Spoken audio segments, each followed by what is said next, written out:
What is up, homies? Welcome to Homemade Everything. Today's episode, we have, first off, a medical update.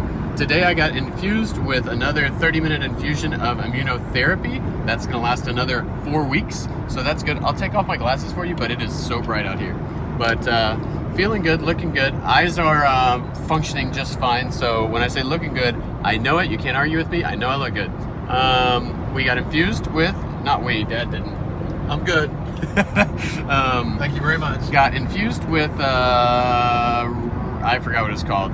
Medicine. Yes, that's what it's called. But that should last 4 weeks. It's not going to make me nauseated or anything like chemo does. I've told y'all before about immunotherapy, so we got nothing else for 4 weeks, which is really good. And like I said, still feeling good. Okay, medical update, done. Next thing, I know we used to have Fun Fact Friday and things like that, but Dad and I have come up with some questions today, and we decided let's involve the audience. So, first thing, which one should we do first? Does not matter. It does matter. It's very important that we figure this out on film right now. Do the gearhead question. Okay, so we have two questions. One's going to be engine related. So if you don't know anything about engines, don't worry. We have a nerdy one following that. If you're not a nerd, then figure out engine stuff. So there is an engine called an LS. It's a very broad range of engines, and a lot of them were in cars like the one we're in right now.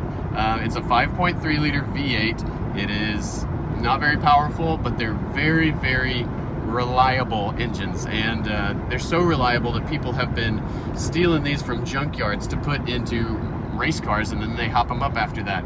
But before they're hopped up, they're detuned. They're just super reliable. They'll last forever because they don't produce a lot of power, and they're made out of really good metals. But that's where the question comes in today. What kind of metal is the block made of on most General LS motors? So this 5.3 that's in a GMC Yukon or a Chevy Tahoe or a Chevy Silverado, it can be the 4.6, or I think it is, or the 5.3. There's also some 5.7s, there's some 6 liters, there's some yada yada. We're talking about the early ones, the very common ones. LS ones. Yeah, and the LS ones. Right. Not the LS. Not LS anything else. Freezer. But I mean, this is not even an LS1. This is an LS-based block, and it's very similar. But so Dad's opinion, Dad thinks that, I'll let you say it. Okay. I don't want to phrase it wrong. I think the early LS engines that were put in like Suburbans and Chevrolet pickups and such, the early ones, had cast iron blocks and aluminum heads. That's my thought. Okay. I think it's the opposite. I think that they're all aluminum blocks. Why is that cop turned right at? I bet he's construction with this guy. Yeah, probably. All right. I think that they're all aluminum blocks, even the low-end ones.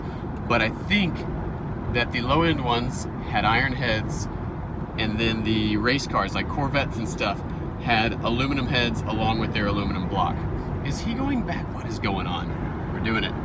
Cop going backwards. Cop with going his lights backwards, lights on a major highway.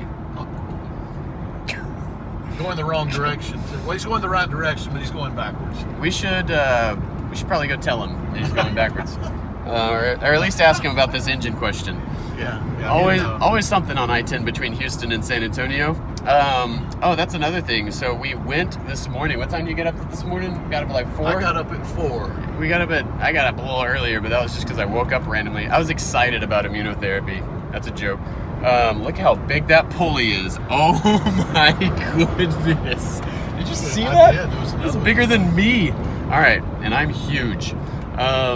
So figure out the engine things. Let us know. Is it that they are iron blocks with aluminum heads, or are they aluminum blocks with iron heads and sometimes aluminum heads? Why are we stopping?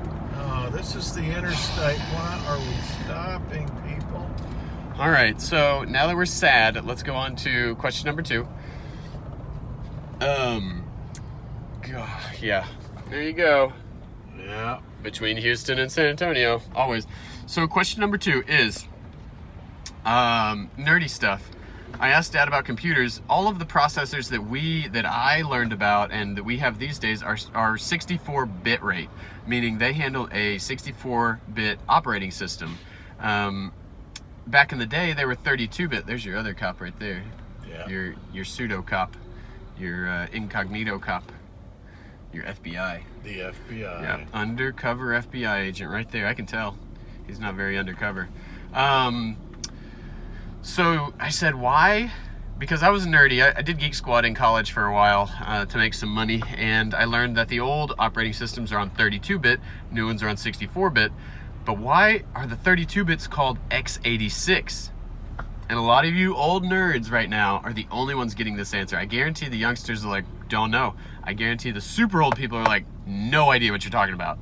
But there's people in the middle, small amount of people that were there for, we just talked about step one of the internet, step one of computers and the internet and technology advancing. And those guys that were there for exactly that step one know the answer. And so, Are you calling me old again? you didn't really know the answer? No, but I was telling you about the But what the configuration of my first computers were, and I guess you that's had when- the closest guess for sure. yeah. Yeah. So, should we try to tell him that answer, or should we say? Yeah.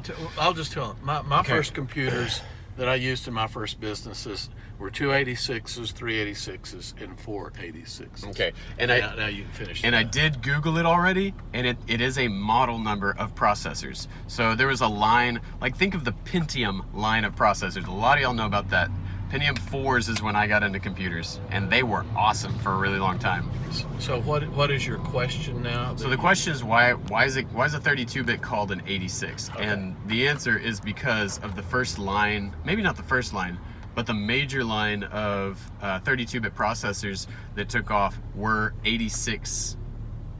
Something 86s. Yeah, they were just that was the model number, I guess. The line. 286, 386, 486. Yep. So that is the answer to that question. But the other one we haven't Googled. So look it up or tell us. Iron, aluminum, you let us know. Yeah, because we're going to be here for a while. Yep, we're moving real fast. Oh, look at that pulley. Get that pulley up here. You know what that is, Dad? That's a wrecking ball right there. Look at that. Sure is. Do you see the tire they have it sitting on? All right, let's look at this pulley. Look at those pulleys. Those are so big. Who could ever need something that big? That hook. Oh my goodness, that is so large I can't even think about it. That is so big. It's crazy. All right, it's blowing my mind. Hope y'all are having a good day. We are having a great day, especially because we are in the right lane, going the right direction, which is back home. And we left this morning. We'll be back tonight in a couple hours, maybe. Yeah. And so long as, all right, maybe 8 hours for this We can get out of this hole 4-hour we're in trip. right now. Yeah, that's all we got. Hope y'all enjoyed the go-kart videos that have been posted lately. If you're like, what go-kart videos? You only posted one. I did only post one. Stephen Cox also posted one. Justin from Good of the Land also posted one, so go check him out. And Dad also posted one. And Matt will probably post one soon. Go check him out. We will see y'all later. Bye!